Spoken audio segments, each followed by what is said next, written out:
Rajkumar Rao ji. 2047.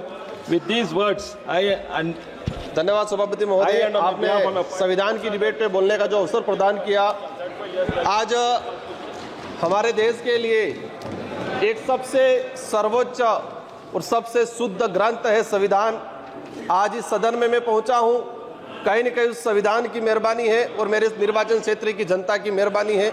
मैं संविधान को नमन करते हुए, मेरे क्षेत्र की जनता को प्रणाम करते हुए मैं मेरी बात को रखना चाहूँगा। इस संविधान के अंदर प्रावधान किया गया है कि इस देश के अंदर रहने वाला प्रत्येक वर्ग, और विशेषकर ध्यान रखा गया है जो इस देश का जो गरीब है तबका है, और आदिवासी समुदाय हो, एससी समुदाय हो, उनके उद्धार के लिए प्रावधान किए गए संविधान के अंदर। लेकिन आज बड़े दुख के साथ कहना पड़ रहा है कि 75 वर्ष हो गए, लेकिन संविधान के अंदर जो आदिवासी समुदाय के हित में जो प्रावधान बने हुए हैं, अनुच्छेद 244(1) के अंतर्गत 5वीं अनुसूची, अनुच्छेद 244(2) के अंतर्गत 6ठी अनुसूची के तहत अनुसूचित क्षेत्र, जनजाति क्षेत्र के प्रावधानों को आज तक धरातल पे लागू नहीं किया गया है। ये इससे स्पष्ट होता है कि वर्तमान या पूर्व की सरकारें जो भी रही हो, उन सरकारों को आदिवासी समुदाय के हित में और संविधान के अंदर आदिवासियों के जो प्रावधान है उनके लिए क्या मानसिकता रही है। माननीय सभापति महोदय, हम लोग जब 5वीं अनुसूची और 6ठी अनुसूची के तहत हमारे विशेषाधिकार की बात करते हैं तो कई राष्ट्रीय पार्टियों के कई नेता 5वीं 5 के नाम से गुमराह करते हैं आम जनता को।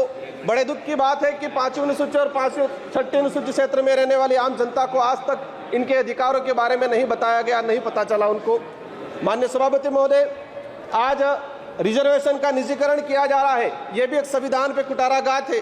जातिगत जनगणना की लंबे समय से मांग चल रही है, जातिगत जनगणना नहीं हो रही है, यह भी एक संविधान पे कहीं न कहीं कुठाराघात है।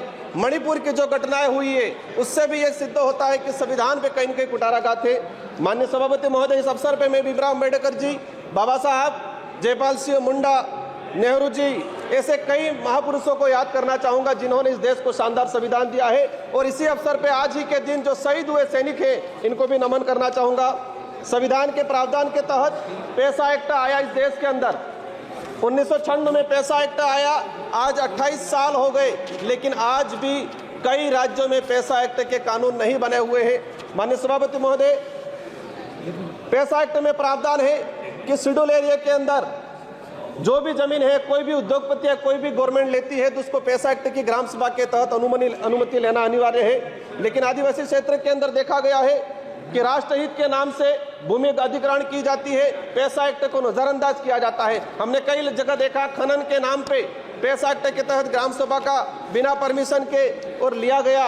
कहते हैं राष्ट्रहित, आदिवासियों का घर उजाड़ के किसी उद्योगपतियों को जमीन देना कौन सा राष्ट्रहित है। आप देख सकते हैं, सबसे बड़ा उदाहरण है हसदेव का, जहां पर फर्जी ग्राम सभा गठित किया गया। क्लियर है कि ये कहीं न कहीं पूरे संविधान की धज्जियां उड़ाने का काम किया गया है। माननीय सभापति महोदय, हम अगर देखना चाहें कि कितनी जगह पैसा एक्ट की ग्राम सभा की अनुमति ली गई, पिछले 10 सालों के अंदर कितने प्रोजेक्ट ट्राइबल इलाके में लागू किए गए और कितनी जगह पैसा एक्ट की ग्राम सभा ली गई है, 10 सालों का अगर डाटा निकाल के देखेंगे, दूध का दूध पानी का पानी हो जाएगा। और यह स्पष्ट हो जाएगा कि वर्तमान सरकारें हो या पूर्व की सरकारें हो, आदिवासी समुदाय के जो संवैधानिक अधिकार है उनके लिए कितने संवेदनशील है। माननीय सभापति महोदय, आज अगर हम बात करें, जब जयपाल सिंह मुंडा संविधान सभा की जब चर्चा हो रही थी तो जयपाल सिंह मुंडा ने कहा था कि आदिवासियों को लोकतंत्र सिखाने की जरूरत नहीं है, आदिवासियों से लोकतंत्र सीखने की जरूरत है जो हजारों सालों से जीता आ रहा है। और ये मानना पड़ेगा कि संविधान निर्माताओं ने भी जब देखा गया कि आदिवासी समुदाय की गण व्यवस्था, गमेती पटेल मुखिया की व्यवस्था, उसी को कहीं न कहीं अडोप्ट किया गया है। लेकिन आज लोकतंत्र में जिस तरह से तानाशाही हो रही है, ये कहीं न कहीं आज आम जनता, आम गरीब के लिए दिक्कत है। जल जंगल जमीन, आदिवासी जीवन का आधार है, ये बिरसा मुंडा जी और जयपाल सिंह मुंडा का कहना था। लेकिन आज उसी जल जंगल जमीन को उजाड़ा जा रहा है। माननीय सभापति महोदय, आदिवासी समुदाय को अपना अलग एक पहचान, पूर्वजों के त्याग बलिदान आधार पर आरक्षण का अधिकार मिला है। और देश की आज़ादी में अगर देखा जाए, सबसे अधिक अगर त्याग बलिदान दिया गया है तो आदिवासियों का त्याग बलिदान दिया गया है। लेकिन आज उसको नजरअंदाज किया जाता है। हाल ही राजस्थान की सरकार ने ST/SC की जमीन को गैर आदिवासियों के खरीद पर अनुमति देकर ST/SC के संवैधानिक अधिकारों पर कहीं न कहीं कुठाराघात किया है। माननीय सभापति महोदय, अनुच्छेद 243 ZC के प्रावधानों की धज्जियां उड़ाई जा रही है।